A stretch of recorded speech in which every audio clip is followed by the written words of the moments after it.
They say you are what you eat, so I don't eat chicken feet. But I love me some of Grandma's pickled beets. Well, cut it up, put it in the pan, throw it over your shoulder and see where it lands right here in Farmer's Kitchen. Maters, taters, beans and corn, the cows in the barn and the sheep's been shorn, kids in the barnyard chasing Grandpa's chicken. Spices, slices, cuts and dices, gonna slash your grocery prices right here in Farmer's Kitchen. Help you grow your garden good with recipes to suit your mood. Try some grub you've never tried before. Smash it with a wooden mallet, gonna educate your palate. Right here in Farmer's Kitchen, in Tim Farmer's Country Kitchen. We're gonna cook something good now. Hello and welcome to the Farmer's Kitchen. We're the farmers. And what is this? Our kitchen. This is our kitchen. This is our real kitchen. You know what? It's that time of year when you're picking things out of the trees, you're pulling things out of the ground, you got your buddies trading stuff back. Mike's got all kinds of stuff coming out of the field over there. And we're gonna do what we naturally do. This is not anything that we had to make up because we needed to present a show. This is what we do. Right. Most recently, we butchered a cow, so we have a lot of hamburger. Yes, we do. So you know what we're gonna do? We're gonna have a lot of hamburger recipes. Yummy. We've got in front of us this beautiful bounty, even banana peppers. You know what we did last night? We were watching the meteor shower. That's right. And we got hungry and we saw banana peppers laying there. So here's some pictures. We deep fried some banana peppers in olive oil. Oh, it was at delicious. a low temperature. Delicious. You ate most of them. I only had one. I did eat most of Yes, them, you and it did. was delicious. So what happens when you have rhubarb and you have corn and you have pears? Well, you got to put them up. That's right. Preservation. There's some sort of preservation that has to happen. Now, over the years, preservation has made some happy mistakes. If you smoke something, you're preserving it. You're That's taking right. away some of those things that cause meat to rot. And you put in salt to preserve and smoke and sometimes sugar. And what happens? You get something wonderful. It tastes amazing. We had some bacon the other day that we pulled out of the freezer that we made. good. We got corn that we're going to freeze today. Now, that's no mystery. Right. But the old timers, they didn't waste anything. That's right. So even after they cut the corn off the cob, if they made pickle relish or whatever way they decided to put it up, they used the cobs. And we're going to show you how to make corn cob jelly in just a minute. So delicious. They didn't waste anything. You put this something on a biscuit, it's serious stuff. Yes, it is. It's good stuff. We're going to put up some pears. There's many ways to do that. And we're also going to have a pear rhubarb pie. Gotta have some pie. Oh, my. What is it? Pie. Gotta have some pie. Say, That's how, what you, Taryn say how says. you really say it. Pie. Pie. She Taryn says says pie. I say pie. She says pie. First of all, let's get our corn going. And corn cob jelly. Now, this is an old-timey thing, but remember, lots of sugar, lots of pectin. That's right. Sugar can be a preservative. That's right. We're making jelly. So a lot of times people say, I can't believe you put all that sugar in there.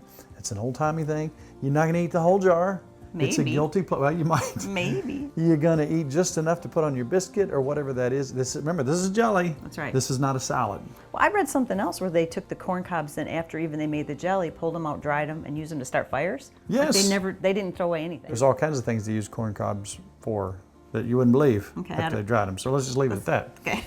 Now we have rhubarb here, and if you look at this rhubarb, oh no, what is that? One time we had somebody on the show say, that celery has dirt on it. That's nasty. Believe it or not, these were grown in dirt. We will clean those off, but that's it in its natural state. And Mac just picked those 2 days ago. Just Perfect. 2 days ago. We're getting ready to have a wonderful evening of preserving. The corn goes in the freezer. In the past, we've done pear butter, and you got to label your jars so you know what it is. We've done pear mincemeat. When I was a kid and Mom sent in the lunchbox, do you remember you'd have fruit cocktail? I do remember fruit cocktail. Now, I think back in those times, they thought we were being healthy. It's pure But sugar. It's pure sugar. It's delicious, But you though. know, you had little grapes and you had little tangerines. To go with your peanut butter and jelly sandwich. Yes, yes. And the pears were my favorite in there, and they were kind of grainy. We're going to take our pears and put them up just like such, and those are great to make P-I-E-S out of. How do you say it? Pie. Pie. Two syllables. So I'm going to shut up and we're going to get going here. And our water's boiling, and everybody does it different. Right. And I like to blanch my corn 5 to 7 minutes. So it's going ahead and boiling. Let's throw it in there. Now, this is not the star of the show. No. The frozen corn. This is just frozen corn. Because we need cobs. Winnie cobs. One of my favorite ways to do corn is put it in a skillet with bacon grease and some onions. I got some bags for you right here. Ooh, I'm gonna should we freeze- do some of that? We could at some point. I'm freezing it up. So anyway, that's my favorite way. So we're gonna let these go for 5 to 7 minutes. Then we're gonna cut those off, put them in the bags. That again is not the main thing we're showing off tonight. That's not the star of the show. The star is this little jar right here. That's right. Now a lot of people say they have trouble making this set up. Don't skimp on your pectin, don't skimp on your sugar. Right. And I put it in the fridge. You got to be patient. It is at first pretty loose. This has been in the fridge, and look at it now. It's beautiful. Yes, and we're gonna have some of that on a cat head biscuit here in a little while. All right, so our adequate amount of time has passed, and you're gonna pop that in some ice water. I am just gonna get them cold. You know, when we used to do this as a kid, I hated when they said it. I think you did it too. But if you were the person cutting the corn, I like that because I just sit and Oh eat it. yeah. Yeah. I always had to shuck it. I never got the skate job. You got I like the cutting Yeah. part. Shame on you. So I'm just gonna let these chill a little bit, and then we're gonna just cut them off. I remember on Sundays, Melvin Wills would have some sweet corn that he grew in Ohio.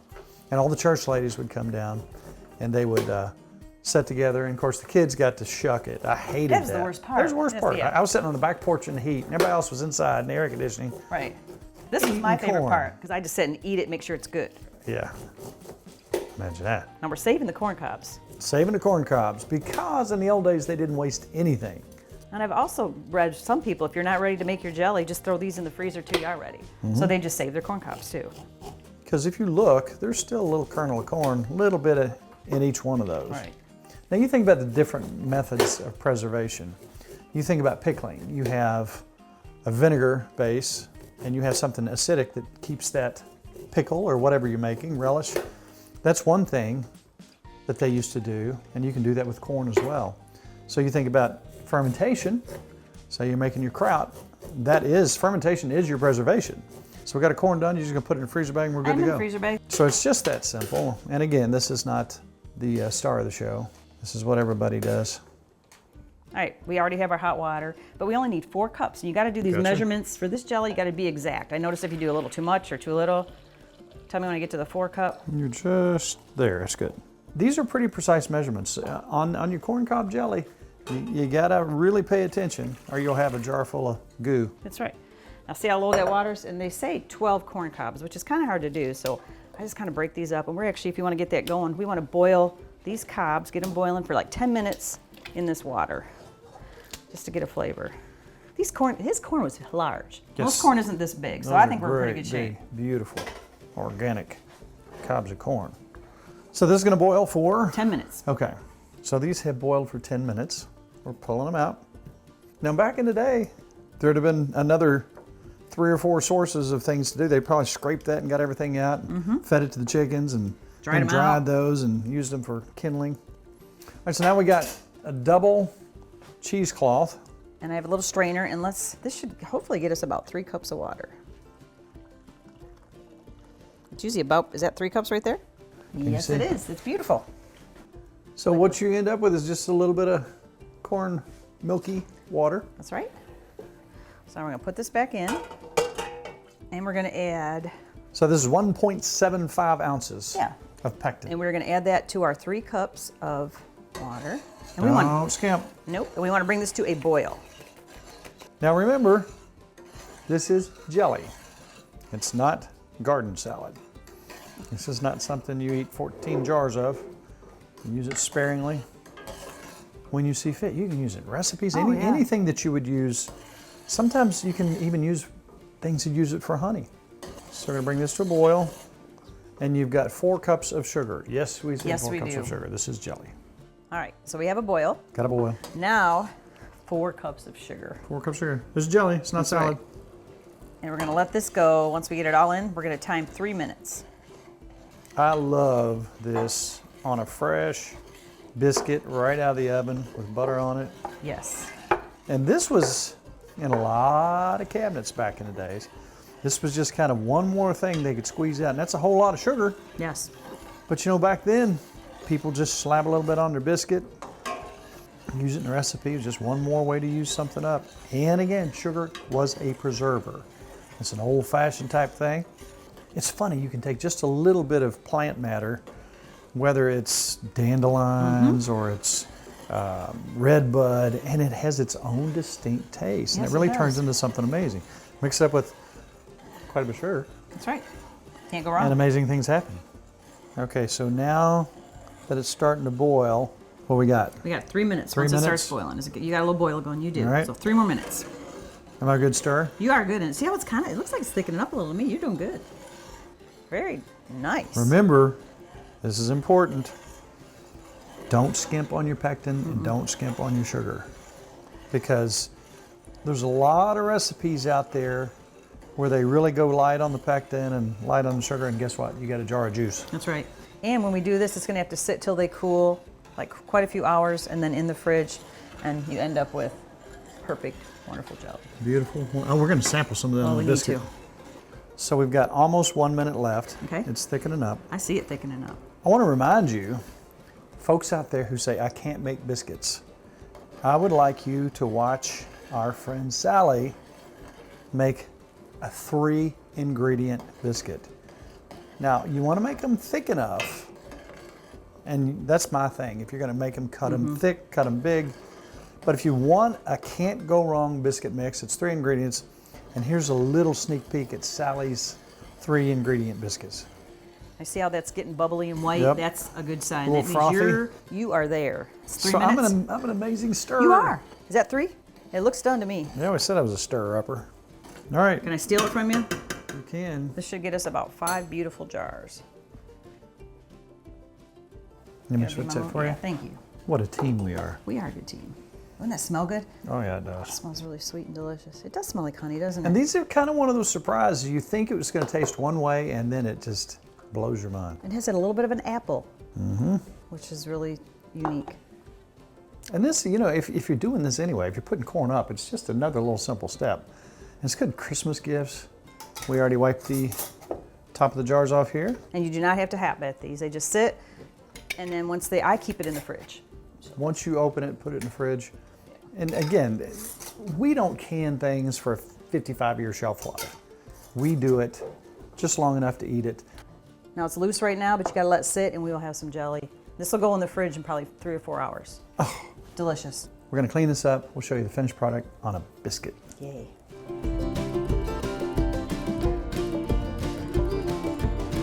Are you excited? I am. You know what I like? Look behind you. I know Look what it. we got. Jellies and tomatoes, and Kelly made us some salsa. We got biscuits, we got pears. I'm excited. It's a fun time of year. Ooh, I can't wait to just eat this. And look at this. And look at that. You see how set up that is? That's beautiful. Can I just try a little bit right out of the jar? Well, sure you can. Wow. That is a honey apple taste, isn't it? Every time I eat it, I'm kind of surprised How delicious because that it is. does have a little bit of apple taste. Corn cob jelly. I mean, it's just that easy. But if there's 2 things you really, really, really need to keep in mind, it is Gotta have that pectin, the whole box of pectin. whole box of pectin and The lots of sugar. Oh my. Isn't that amazing? Now again, I'm not gonna eat 5 jars of this, but I'm gonna put this away. I could just eat this with a spoon. Like, Be right back.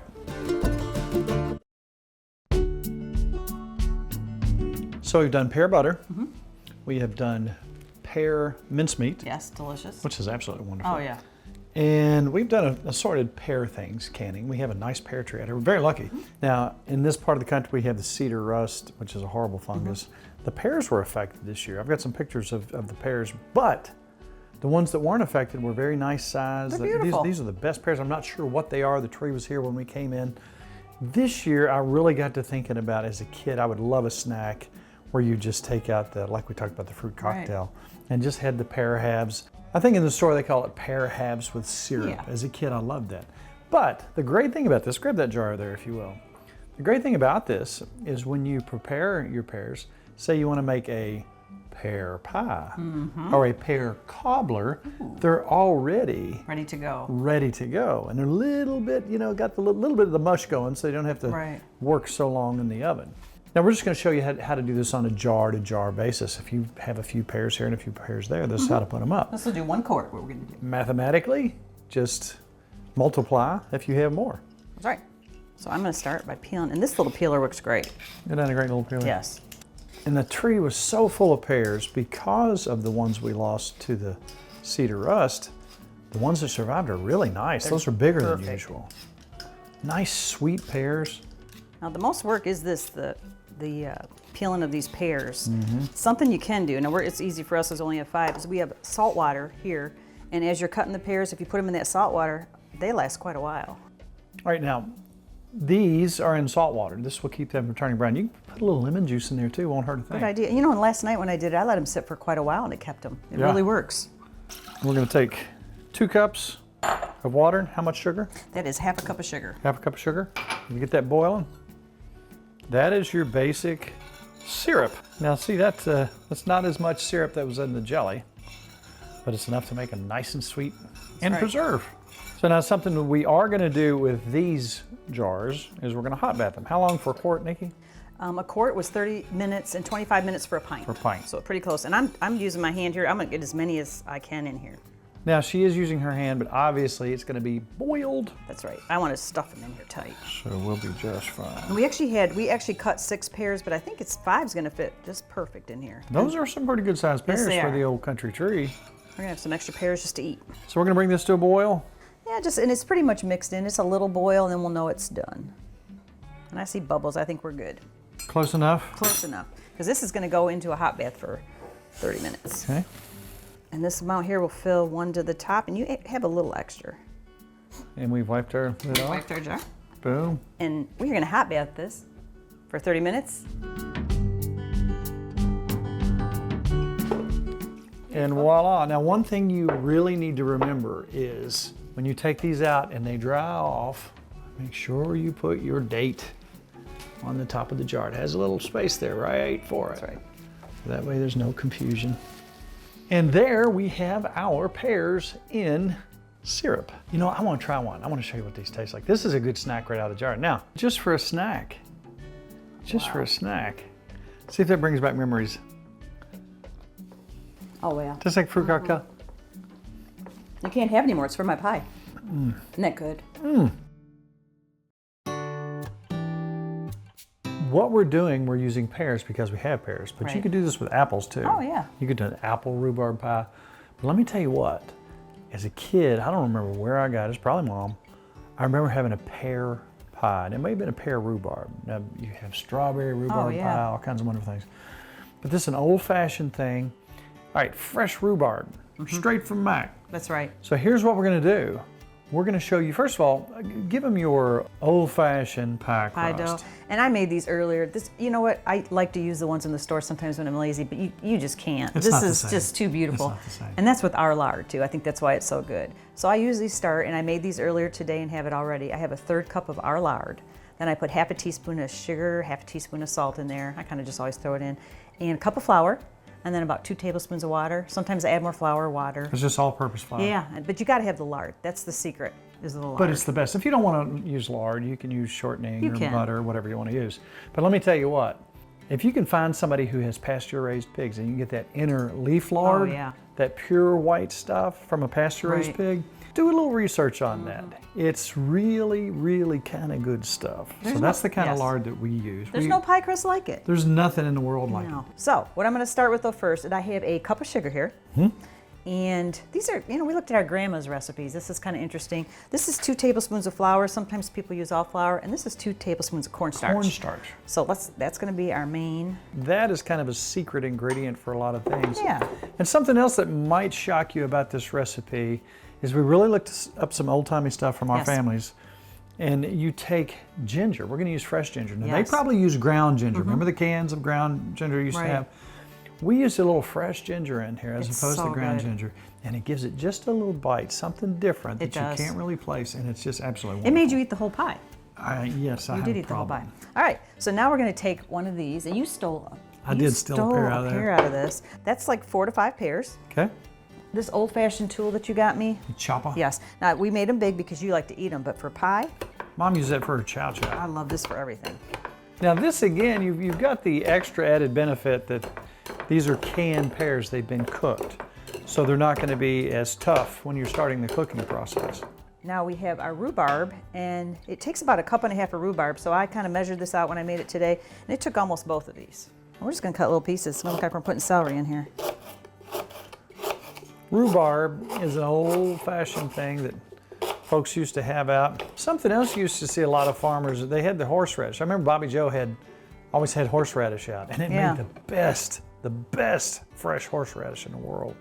All right, we need about 1.5 cups of these. I think I'm getting close. This rhubarb is pretty big. Mm-hmm. All right, now our secret. Like we said, we're gonna get some of this ginger. And I'm telling you, this is really, you might even try some ginger in your apple pie. So I'm just gonna go ahead. And you don't need a lot. No. And it gives it a great taste. And ground ginger too, it will work just fine in this. Also, this is an organic lemon. Zest. So I'm gonna put some of the zest, because we're gonna also use about half of this lemon for the juice. So we're gonna zest it up. Mm-hmm. I am preheated to 375 because we're gonna let this cook 50 to 55 minutes. We're gonna see when it looks beautiful, what you think looks good. And this is half, I'm gonna put half of a lemon. One more secret ingredient, and this was your good idea because we're in Kentucky. It's a little bourbon. That's right. Little bourbon. Got about a tablespoon. A little bit of salt, I forgot about my salt. Gotcha. About 1/4 teaspoon of that. All right. And we're gonna save our cinnamon egg for something else. All right, here's our basic. Do you have a spoon over there I can use? I do. Of yours? It'll be $1. All right. So now we're gonna just add this mixture here. Now say what was in your mixture again. Okay, I had a cup of sugar, I had 2 tablespoons of flour, 2 tablespoons of cornstarch. That's your thickening agent. Yes, then I had, the cornstarch is wonderful, 1/4 teaspoon of that wonderful salt. We put some lemon zest, we put some ginger, we put some lemon juice, and some bourbon.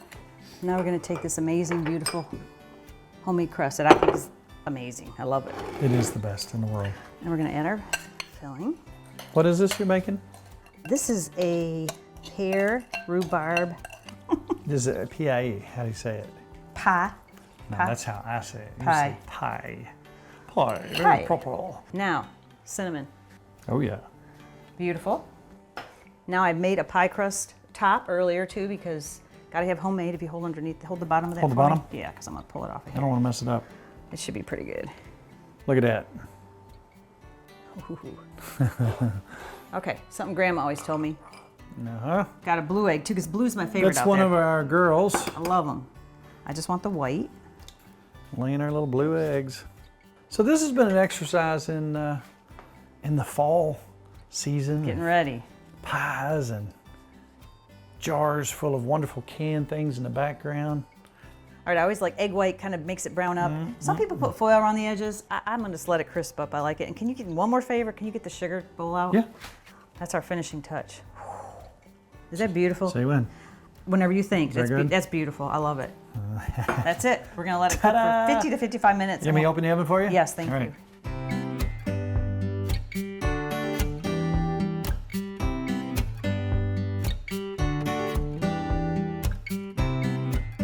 Mrs. Farmer, Yes. might you do the honors? You ready for a piece of I'm so pie? excited. I know. Take right out of the pie safe, didn't you? I did. Now that's that good crispy, crunchy crust. Oh, it's just old fashioned. Yes, it is. I'm gonna try to lift it up here. Are you gonna go first? I do. Actually, I snuck a little piece after we cut it. I've You already. worked harder than I did on this. And that, look at that crust, nice and crunchy. That ginger and lemon add so much to that. Need one more bite. This, you know, this has got something old fashioned about it. This is something our grandparents would fix. Wow. Delicious. That being said, Mrs. Farmer, if somebody walked up to you and very pleasantly said, Mrs. Farmer, how would I get that recipe? Where are they from? Tim Farmer's Country. West Virginia. Okay. All right, that sounds like a good accent. TimFarmersCountryKitchen.com. I would tell By them. golly. And if they want to visit with us on Facebook, like a lot of people do, Right. how would they become a part of that? Is it really a hard, it's a kind of a secret Difficult. It is. code? How do you get in there? There's 4 letters. Like. You hit like. Yeah. And now that our half hour is up, it's all about Good times. good friends. And really good eats. And we're going to eat that till our bellies stick out and we can't walk. Wow. See you next week on Tim Farmer's Country Kitchen. Yummy.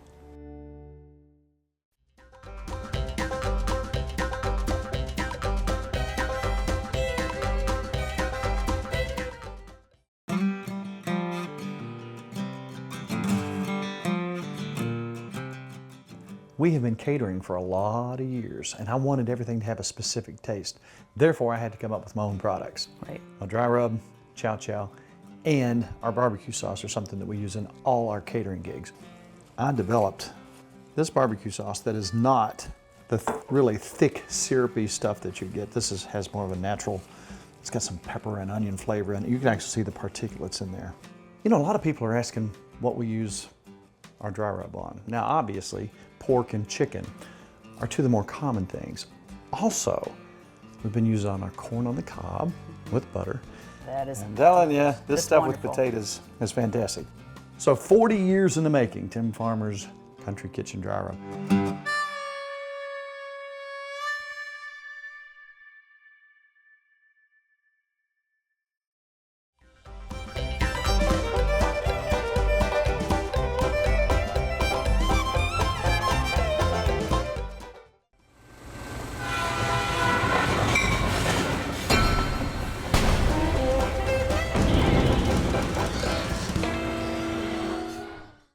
Funding for Tim Farmer's Country Kitchen is brought to you by Emerson Farms Country Store.